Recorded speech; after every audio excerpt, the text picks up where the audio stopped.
I think when Daniel was born, Lance was, I think it was kind of scary at 20 years old to have a baby.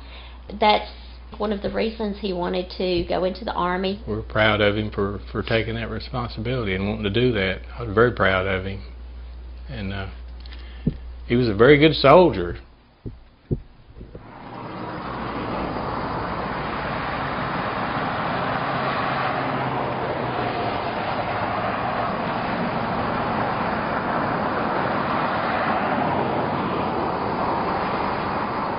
When he came back, right away you could see a sadness in his eyes, something different.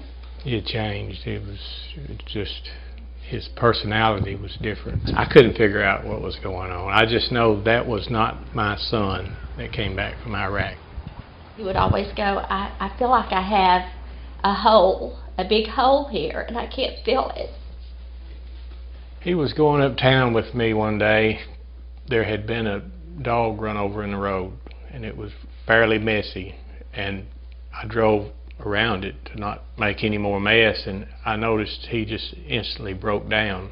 And so I pulled over and I said, "Are you all right?" He said, "I'm fine," but he said, "I had to run over people in Iraq because we couldn't go around them. We tried to go around them one time. They had put them in the road, and when we tried to go around, we were ambushed." So he said, it's not fun. It's not a good thing to run over bodies. And but that incident that day really bothered him.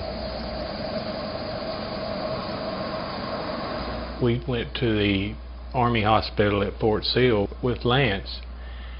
The doctor there, he told us that he had the worst case of PTSD he had ever seen.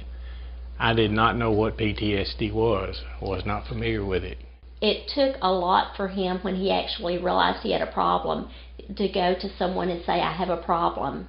And when he did that, he was told to go back to his barracks, that he did not have a problem. He went AWOL. So shortly after that, he started coming home.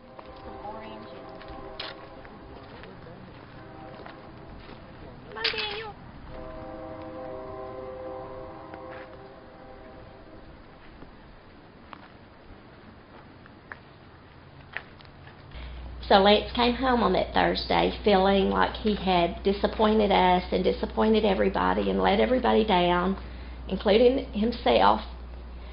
And not only that, they put him out with a prescription to hydrocodone, which was in his records that he should not have. That day was really hard for Lance.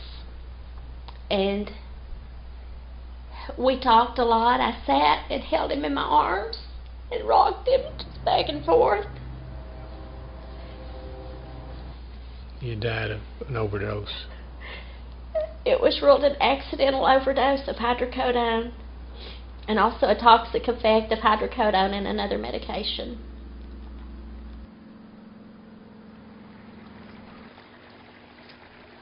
Daniel was here before Lance died. He was living here. His mother had passed away when he was 3, so Lance was his only living parent.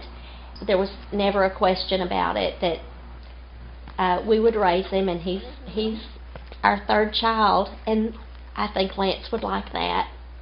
I think he's right where Lance would want him to be. God knew what we needed, and he gave him to us. He looks just like Lance did. He acts like Lance. He's got the same mannerisms.